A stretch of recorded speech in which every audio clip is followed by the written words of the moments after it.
Upheaval, Reckoning, Chapter 59, The Sending.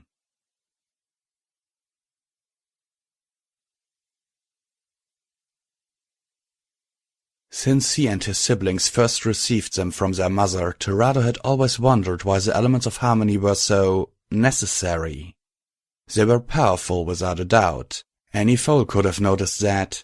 But even knowing how powerful the deranged Lexarius was, he had been confident in the combined might of himself and his sisters being good enough.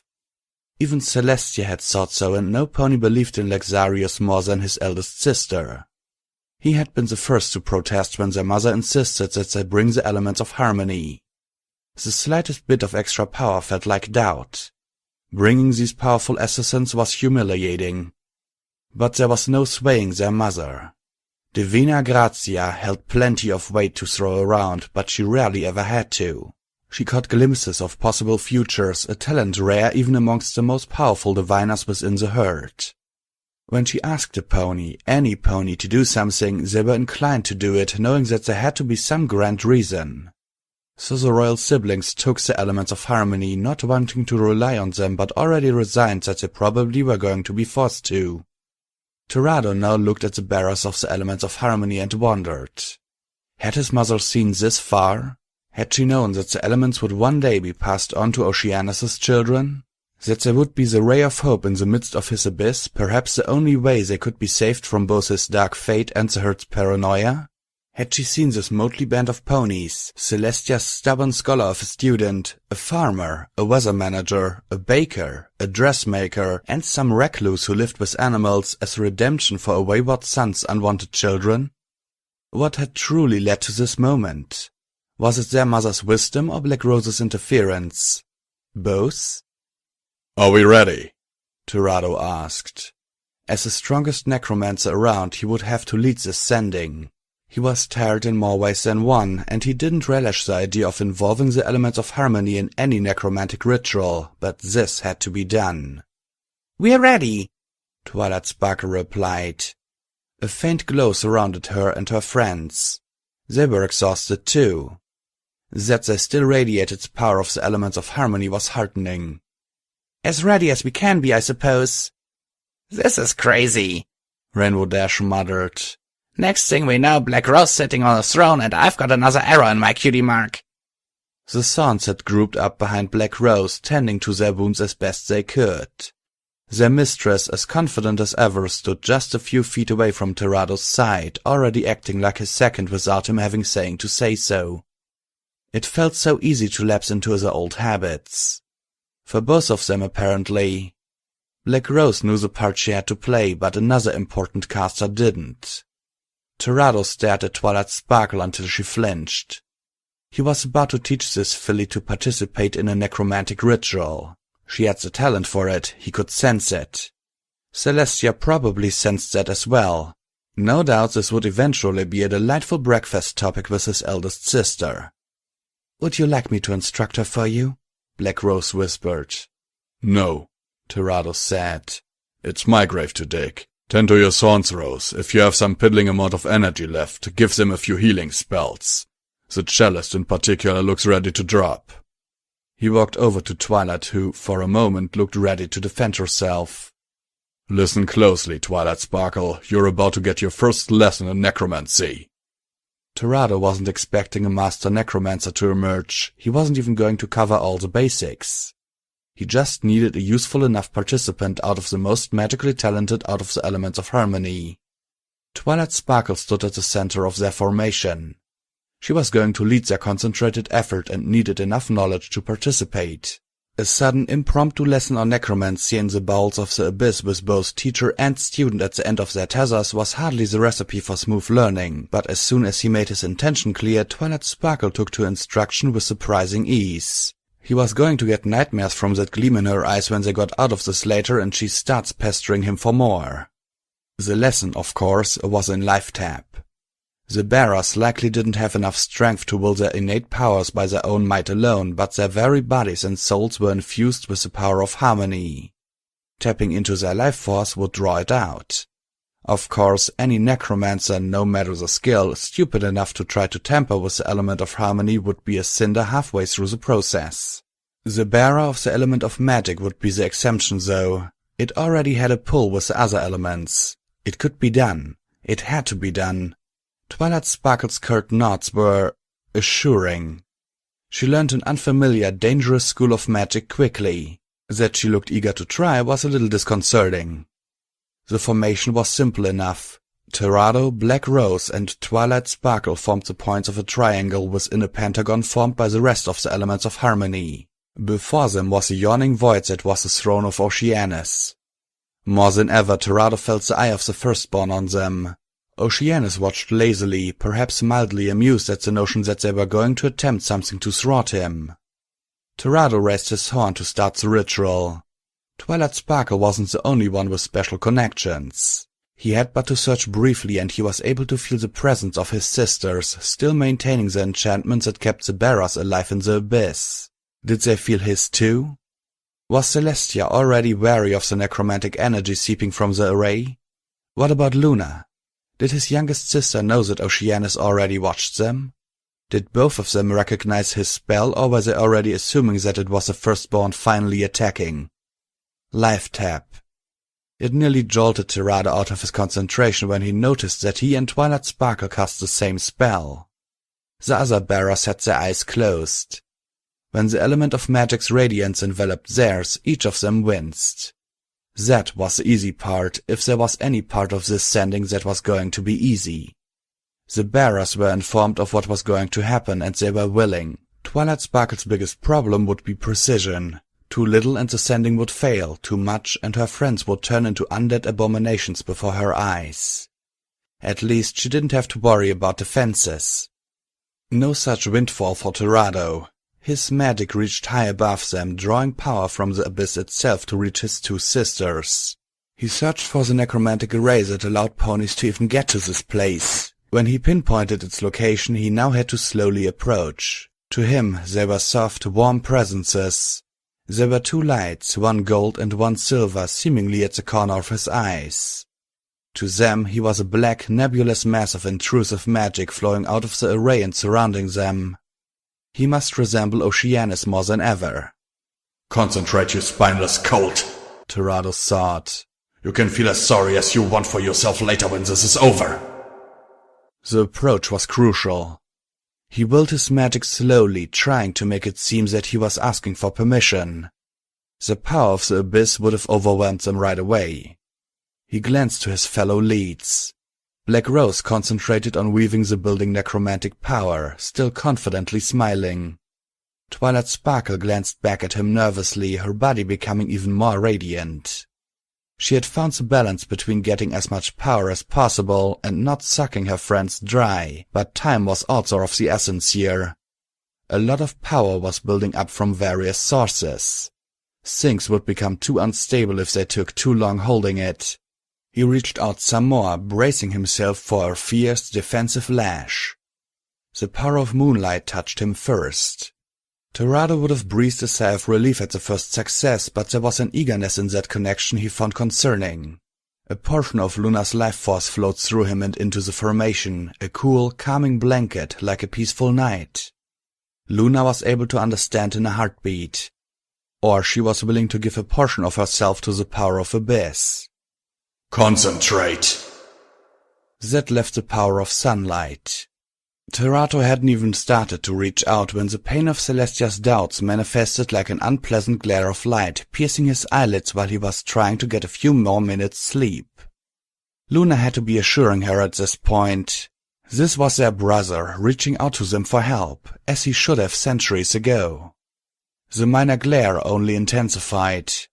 Apparently, Luna wasn't good with assurances, or Celestia knew it was him, but was still too afraid that he might suck her soul out.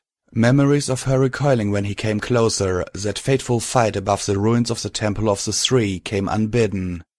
So they were back to this again, weren't they? It almost felt as if they had accomplished nothing despite the reunification of Equestria. An alarming surge of energy within the formation warned Terrado against further digression. He could just force the life tap.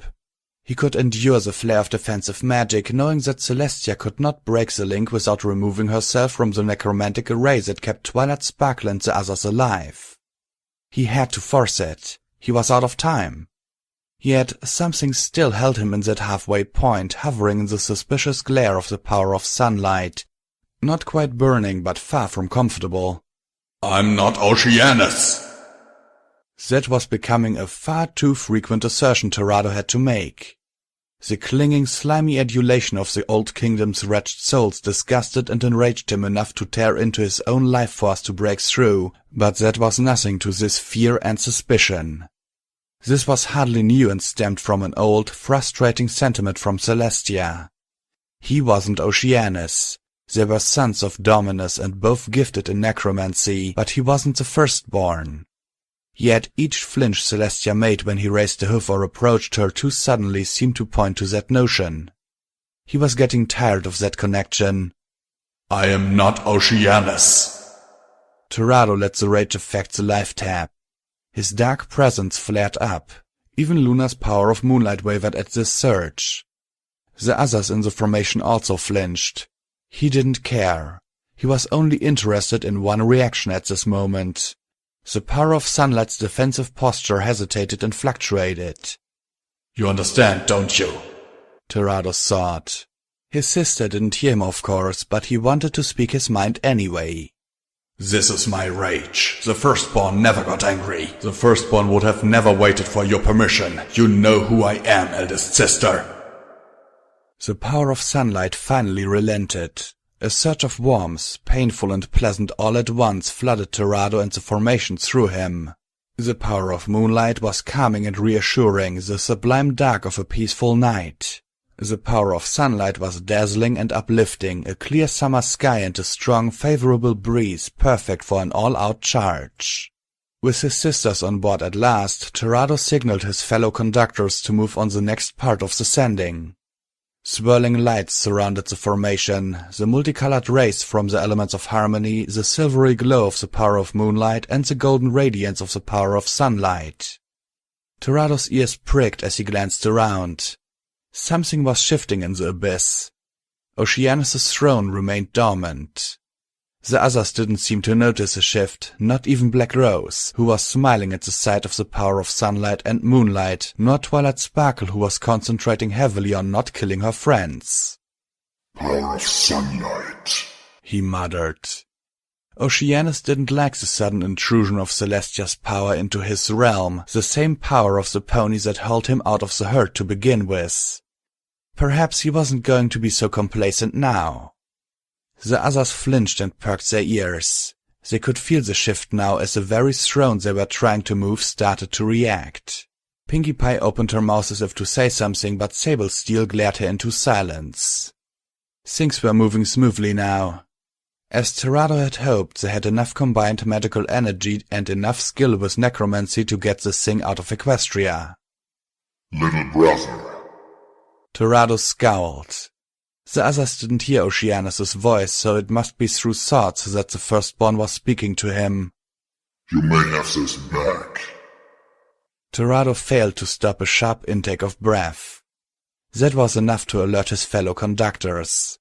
For once, Black Rose's confident smile turned into a look of concern. Likewise, Twilight Sparkle snapped alert. The Sawns drew weapons, a futile gesture ultimately. The rest of the bearers also looked on with concern. A loud splash, like a massive boulder being hurled into the sea, erupted around them. Halt! Torado shouted, his throat only hurting further when he did so. He redoubled his efforts on the ritual. The bearers were about to break formation to face this potential threat. They couldn't move now. At this point they might blow themselves up along with everything in a mile radius. Torado! Torado's eyes widened. He knew that deep, powerful voice, despite the horrible gurgling noise that distorted it. Gravitas. Impossible, Black Rose whispered. Out of the void of Oceanus's throne flew a hideous, broken thing that vaguely resembled a pony. That was Gravitas' light grey fur and his misty dark blue mane, both splotched and encrusted with black, as if he was covered in partly frozen ink. For a moment it wasn't clear if he was charging them or if the throne was spitting him out. Atrax, cracked in several places and covered in the same frozen corruption, waved erratically in front of the maddened alicorn. Terado's mind raced. Gravitas was going to reach the formation in a few more seconds. Some pony capable had to engage. The Sons were no match for Gravitas, even if they were at full strength and even if he was this broken. The elements of harmony couldn't be moved, not at this crucial moment. He was wielding tapped portions of the power of sunlight and moonlight. Only Black Rose had already left the circle. Without her precise control, the surging energies nearly erupted. Twilight sparkles strained violently, blood bursting from her nose and leaking out of the corners of her eyes. Terado's own wounds opened up and sizzled as the backlash coursed through him. He grit his teeth to avoid crying out even as blood poured between his teeth. Agonizing as this backlash was, it was the least amount of damage. Black Rose did not have specific sources of energy tied to her, so her breaking formation wasn't lethal. "Complete the sending," Black Rose said. There was no honey in her words this time. Her horn crackled feebly as she met Gravitas' charge. "Beloved, you and Twilight Sparkle can complete this on your own. Don't waste thoughts on me." Easier said than done, Terado thought.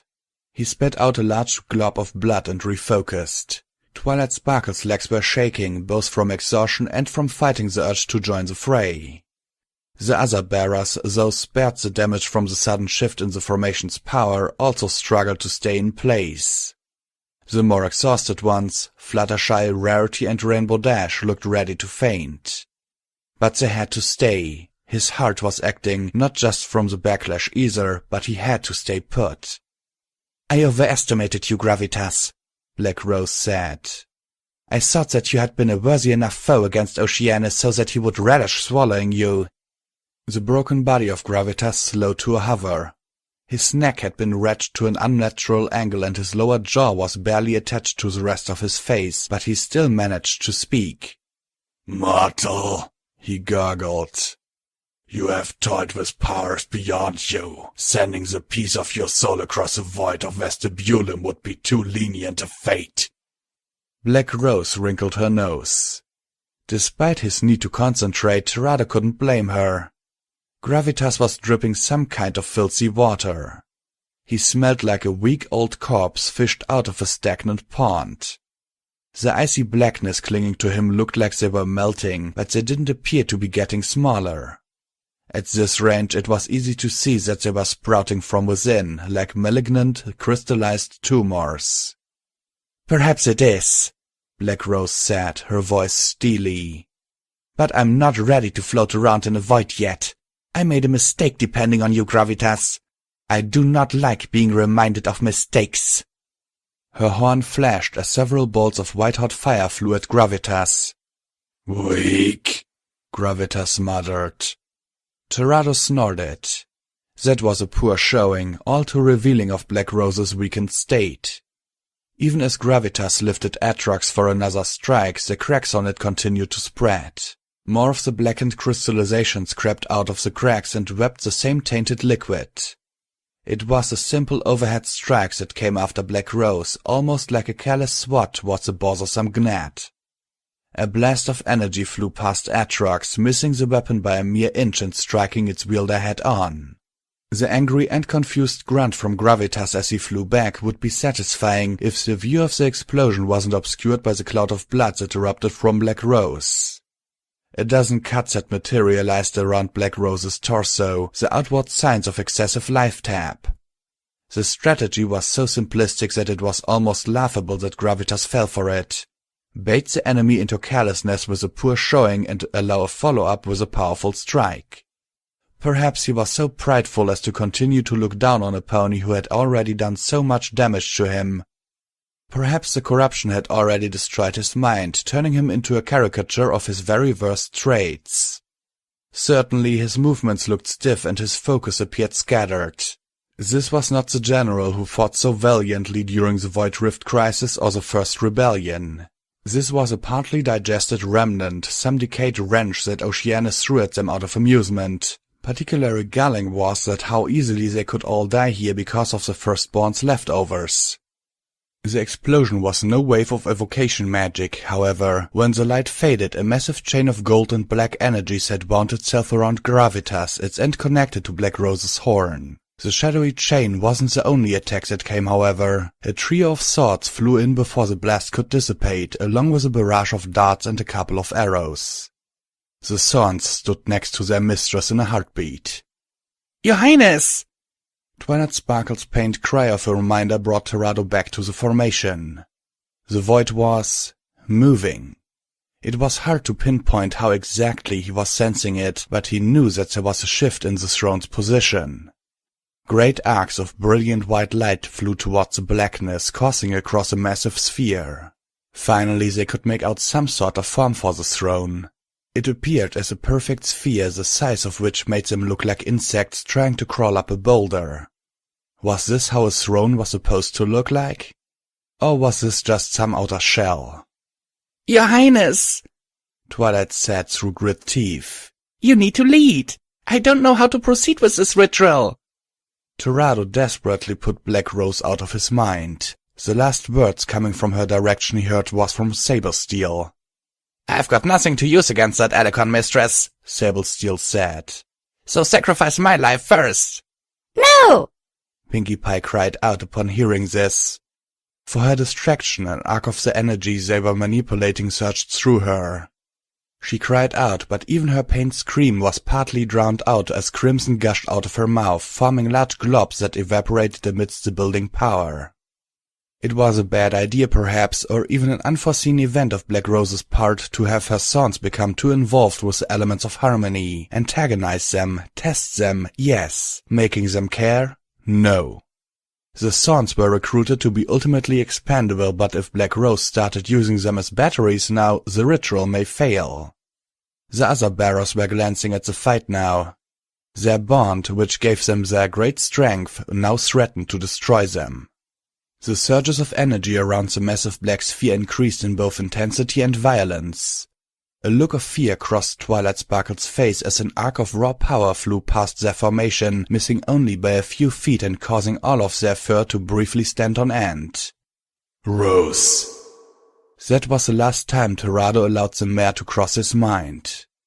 Biting back concern and frustration, he shut his eyes tight and focused. The wild magic flying about due to their barely put-together ritual left Twilight Sparkle quaking. A few moments ago everything was dark and quiet, Black Rose offering her surrender peacefully. This long, gloomy journey seemingly about to come to a close with just one more push. Then, in an instant, the whole world seemed to have gone insane. She was deliberately sucking the life from her friends, and Black Rose was protecting them. In front of her, Prince Terrado looked like he finally shut out all the chaos around them. The lines of tension around his face and the bulging muscles around his neck and jaw showed just how much effort letting his former student fight by herself took. The glowing red cracks on his hide, like the magma-filled openings of a dangerously active volcano, looked as if they were getting wider and about to spew fire. Despite Terrado's worrisome condition, some stability had returned to the formation. Twilight could concentrate less on keeping the magic from ripping her insides out and focus more on keeping every pony alive and actually performing the sending. The ground shook. No, that wasn't quite right. Twilight could feel her surroundings shake even though there was no ground. The surrounding abyss was quivering. It felt as if she was inside a massive cave-in, without anything falling. Cease this necromancy! Gravitas roared. Twilight nearly broke the spell. That sounded far too close for comfort. She could almost feel Gravitas's fetid breath on her face. Following that bellow was a loud clinging of a chain pulling taut. She had to look. Straining to maintain the balance, she glanced up. As she had feared, Gravitas was only a few feet away from crashing into the formation. What was wrong with this mad alicorn? Disrupting the ritual now would kill all of them. Wrapped tightly around Gravitas's still powerful muscled chest was a black and golden length of chain with links the size of a pony's head. The other end of it emerged from Black Rose's glowing horn. Next to her, Octavia played desperately on her cello, the blood pouring from the Earth pony's face and streaming down in strings. Lioncourt's horn was also glowing, but his blades found little purchase against the magical defenses still around Gravitas. Both he and Sablesteel had enormous fresh cuts across their sides, likely the results of Black Rose's tapping into their bodies for magical power. Longstride was down to his last few arrows, but he wasn't aiming. Whatever shot he was going to make, it had to be when there was a clear opening.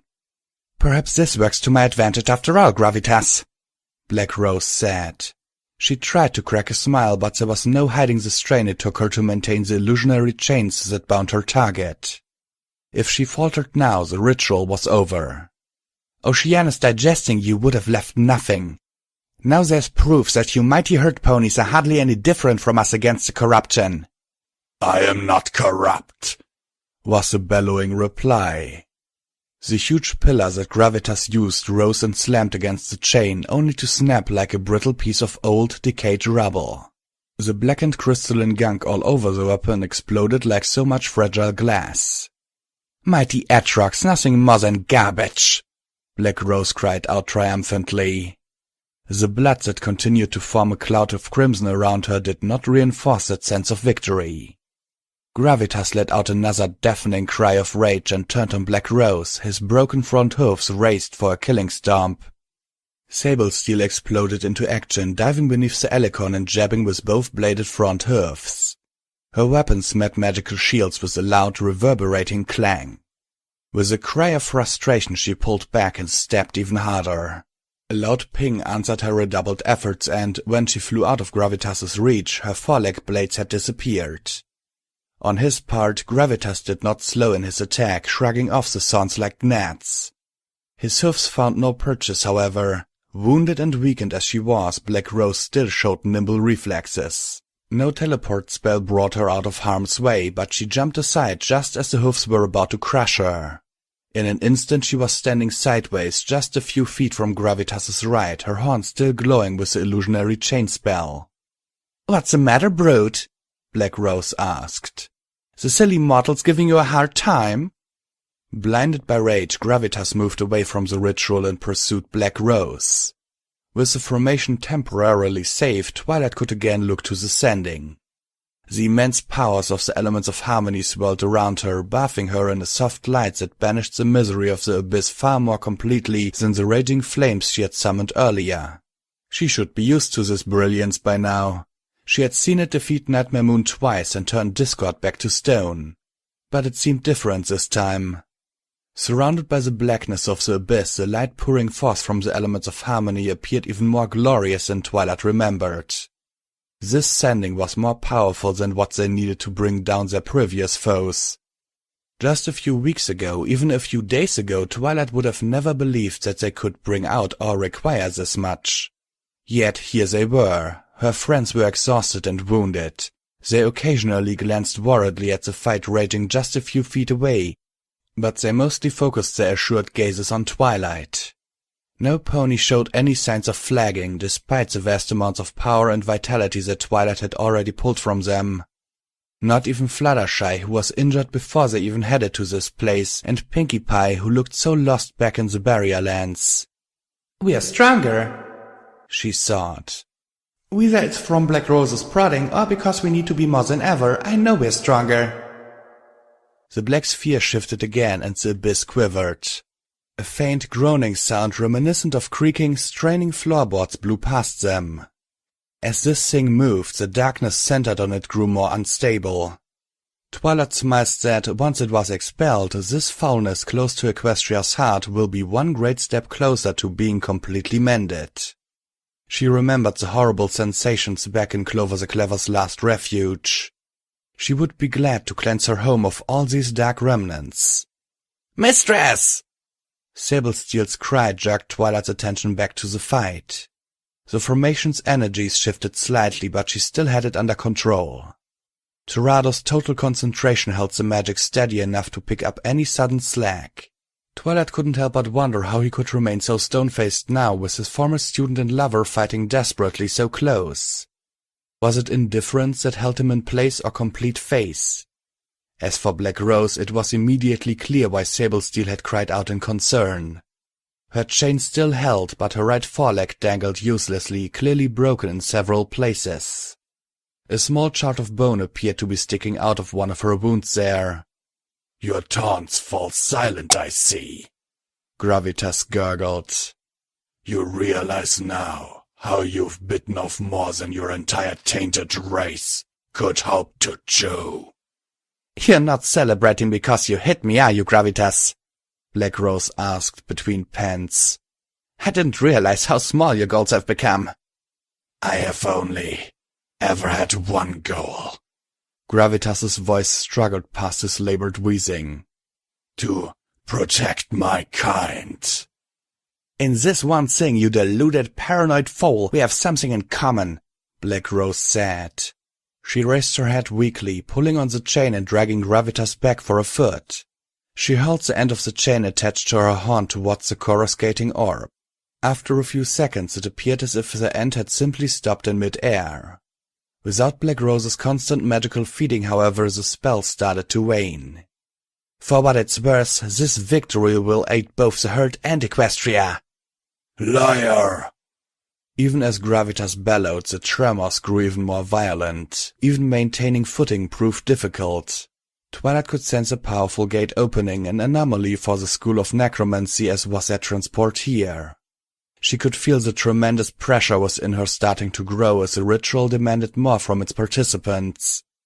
It was as if every drop of her blood was trying to squeeze out of her body. The others were not faring any better. While her friends had started out strong and resolute, they were now breathing heavily and nursing fresh wounds around their bodies. Twilight could not keep life-tapping them for much longer. Gravitas finally looked back to the ritual, some of his mindless rage clearing from the look of things. He tried to interrupt, but the chain still held true, its links stretching taut and straining. The Thorns still made no headway with their attacks. Octavia fell on her face amidst a cloud of her own blood, her cello clattering after her. As more time passed, it became more obvious that the throne was moving too slowly. It has to work, she told herself inwardly. We've put everything we have in this. Twilight! Twilight looked up in time to catch Pinkie Pie fall to her knees. Keep going!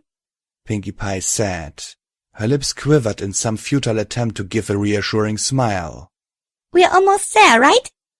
Fluttershy followed suit, her face twisting with that same terrifying glare from their fight earlier. The others were not far behind. The throne inched along, so to speak.